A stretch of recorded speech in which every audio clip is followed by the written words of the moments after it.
I am Mac McDonald. I'd like to say I'm the owner and winemaker of Vision Cellars, but I'm married to Miss Lil, so I just make the wine for Miss Lil. Well, it's kind of interesting how I got into wine. I grew up 8 or 9 miles south of Dallas, Texas. I grew up way in the woods, way in the country. I consider myself as an old organic kind of a guy, growing back up in there, squirrel eating type of a guy. At 12 years old, there used to be a bunch of hunters used to come down in these woods and go hunting with my grandfather and drink my father's moonshine. So one of them used to drink Burgundy, and these guys would give him a hard time about drinking that Burgundy wine, blah, blah, blah, because they was drinking corn whiskey.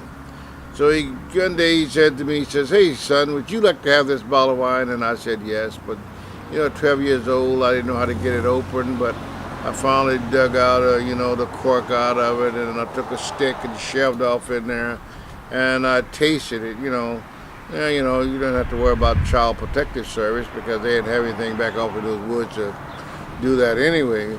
But at any rate, I tasted it, and I drank a half a bottle of that wine that day, and it tasted pretty good. From that point on, all I talked about was I wanted to be a winemaker.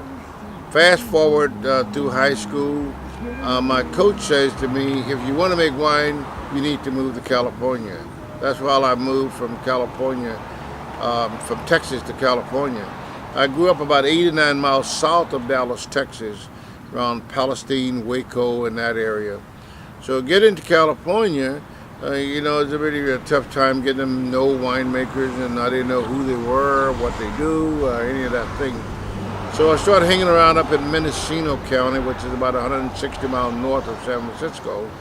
Met a guy by the name of John Parducci up there, and John wouldn't give me the time of day, but that was okay because some kid coming out of Texas talking about you want to make wine. But I kept going back up there, and he started talking to me, telling me stuff. But really what kicked me off into this wine business is I met a family over in Napa Valley.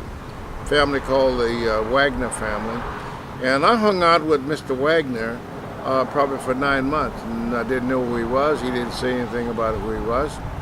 And one day the tasting room manager came out and said, "Hey, why are you always out here bothering Mr. Wagner?" And I said, "Well, what do you mean, that old guy out there?" He goes, "That ain't just some old guy, that's Mr. Wagner. He owned this place." I had no idea for 9 months I'd been hanging out with the owners of Camus Vineyard. Fast forward a little bit farther, I've known the Wagner family for around 31 years. 15 years or so after hanging out with them, Mr. Wagner said to me, "Son, you ought to be in the wine business." And I thought, well, I'd like to, but I don't have that kind of money. He goes, "Don't worry about it, we'll take care of you." So 17 years ago, my wife, Miss Lil, we started Vision Cellars. And to this day, I'm the only non-family member that's allowed to make wine at Camus. All my wines are crafted at Camus Vineyard in Rutherford, California. I make them all myself. We own some vineyards in Sonoma County, which is about 110 miles north of San Francisco, Russian River Valley. We own Miss Lil's vineyard there, and we do craft wine from that vineyard. That's basically how I got into the wine business.